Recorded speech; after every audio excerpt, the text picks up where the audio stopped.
Those of you who know me a little bit, you know that I am very much a ketchup person. I like ketchup a lot, and I put it in lots of different places. On pizza, of course, right? What do you mean, ugh? It's natural. You put ketchup on pizza and some hot sauce as well. Then I put ketchup on pasta on occasion, and I know you who are Italian, you want me to burn a steak, but pasta with ketchup is not that bad, trust me. French fries, many other things as well. Among some of those things, I put ketchup on vanilla ice cream. Oh, come on. Be open-minded, people. This is St. Stanislaus. This is not cathedral.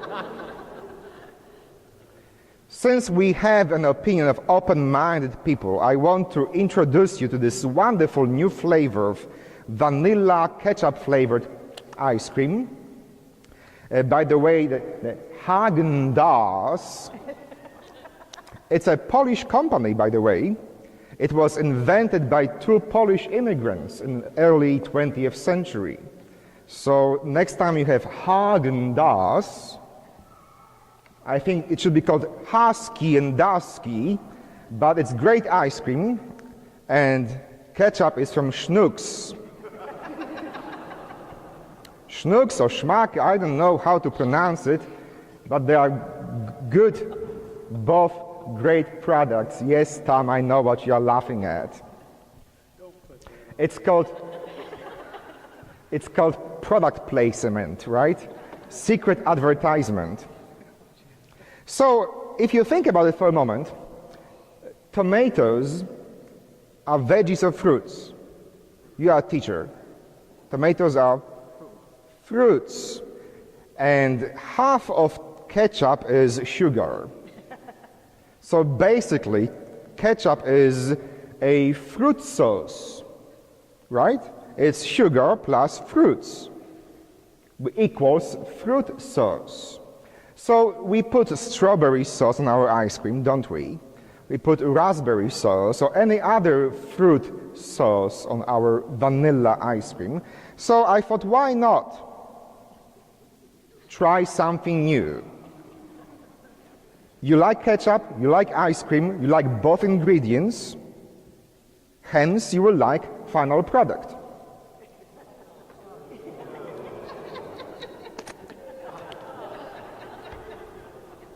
Don't do it at home.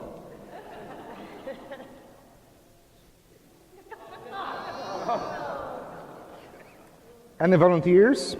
Tom? I can't even look at it. Debbie?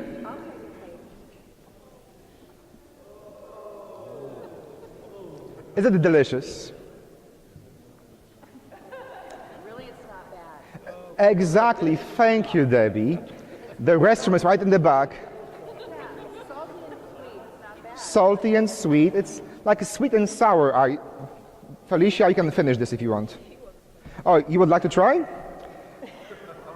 I hope you won't mind the same spoon. You will go straight to heaven. I don't like pie, but I want to tell you, I did try the ketchup and ice cream at home. But I went a step further. Sweet Baby Ray had the barbecue sauce with cola in it. Barbecue sauce with cola, that makes perfect sense. Now, I could try ketchup and beer and ice cream. That makes good sense as well. But I wanted to make a point this morning. DeSante, could you take it back in the freezer? DeSante, wake up.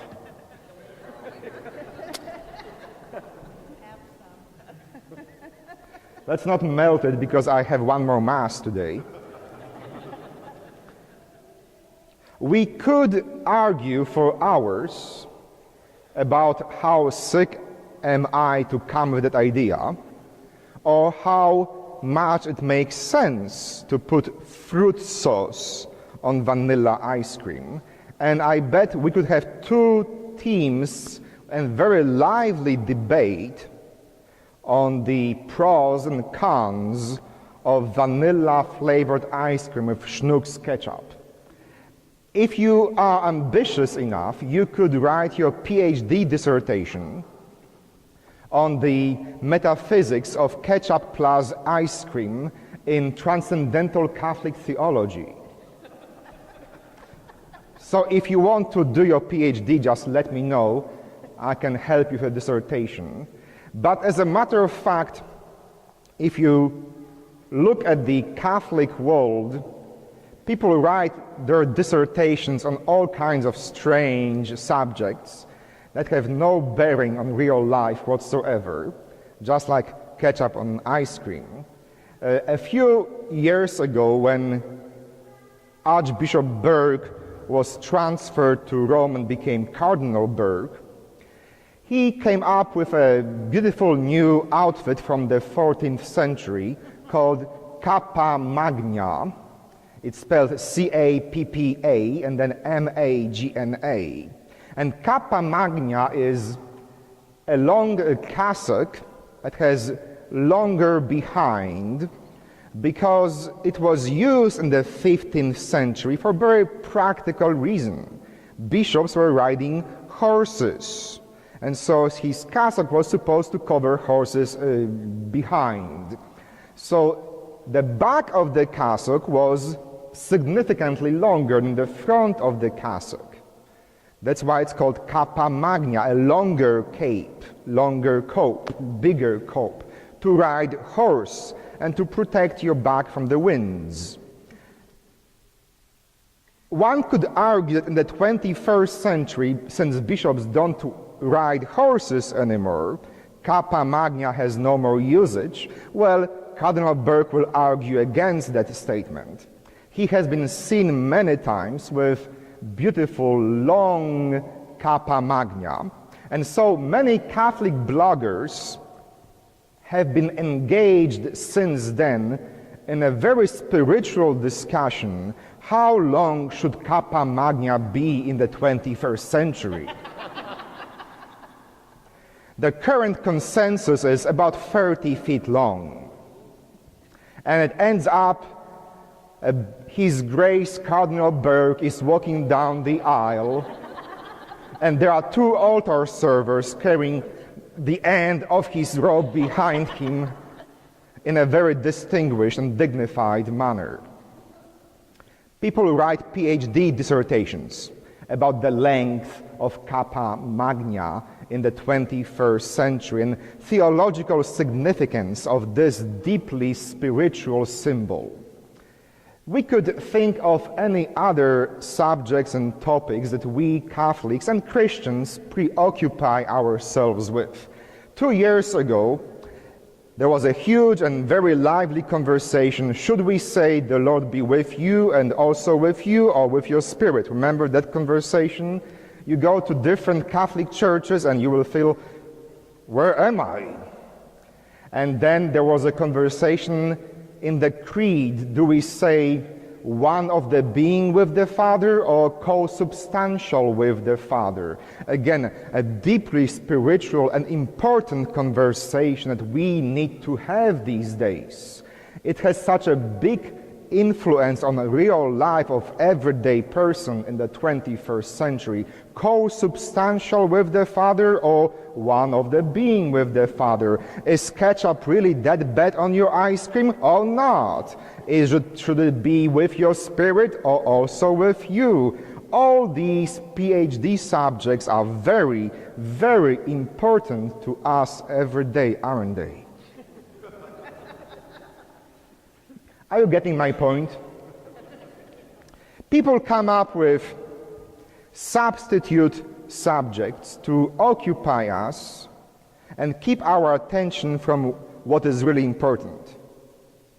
People like bishops or politicians will come up with all kinds of crazy ideas and will make you become interested just to avoid the big topics.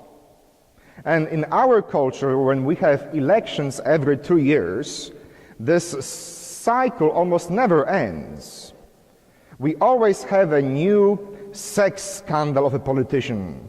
And for 5 months we are talking about someone going to bed or going to Argentina with someone else and having an affair. Who cares? Exactly. Every 2 years we'll have those famous 3 Gs, God, gays, and guns, right?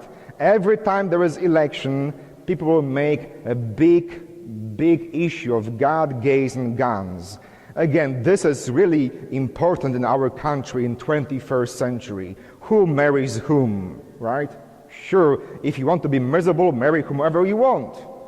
But for some reason, these are the subjects that our politicians and our bishops want us to occupy our minds with. Are they really that important? Are they really what makes us Americans? Are they really what makes us Catholics or Christians? In the 64 AD, Rome, the capital of the world, that was inhabited by 1 million people. Think about it. 2,000 years ago, there were 1 million people in Rome. The city of Rome burned for 7 days and six nights. And reportedly, when Rome was burning, Nero, the emperor, was playing lute and composing poetry, looking at the flames of his city. After 6 nights of fires, about 3/4 of Rome was burned to the ground. 500,000 people were homeless. And Nero was composing poetry.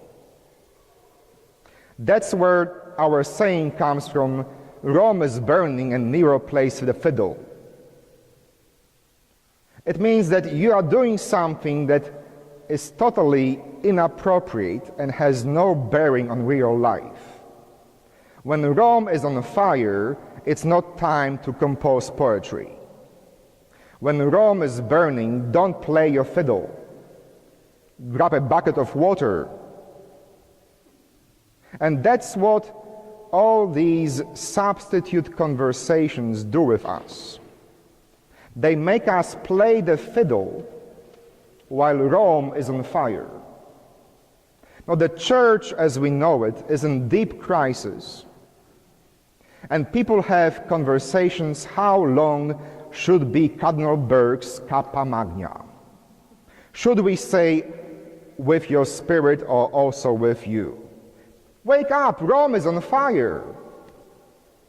People stop going to church. The biggest denomination in this country are ex-Catholics. And we are thinking, how long should be the Kappa Magna, or is it co-substantial, or one of the being with the Father? Don't we have real subjects to talk about? This is called substitute topic. Something to keep you occupied, to keep your attention away from the real problems. And what are the real problems? Again, our teacher reminded us this morning. Isaiah, feed the hungry, shelter the homeless, and then your light will shine before the nations. Feed the hungry, shelter the homeless, and then your light will shine. Jesus says, you are the light of the world. You are the salt of the earth. But we are no light when we talk about with your spirit and also with you. We are no salt of the earth when we occupy ourselves with how long is the Kappa Magna. We are no light of the world when we have the ongoing wars, should priests get married or not. Who cares? There are people who are hungry. There are people who are getting cold every night. There are people who are unemployed and thirsty.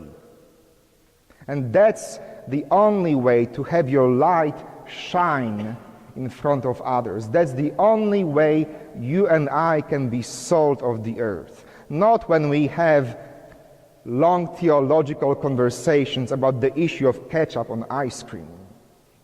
That will take us nowhere, even though it's a tasty subject. What really makes us Christians is seeing the person next to you who is thirsty, who is cold, who is hungry.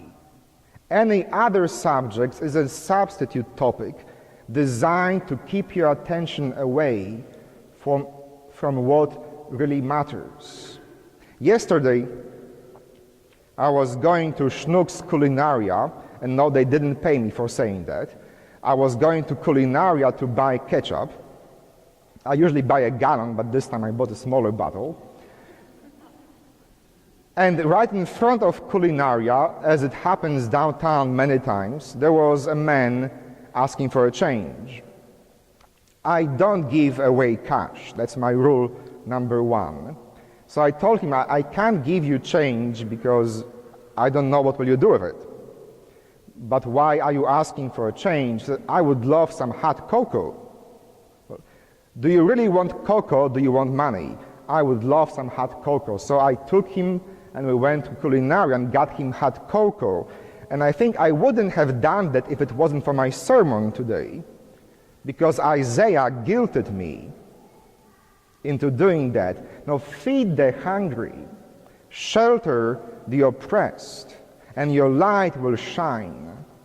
If we are unable to buy 1 cup of hot cocoa to someone who is standing cold outside our Schnucks and Dierbergs, then we are no Christians.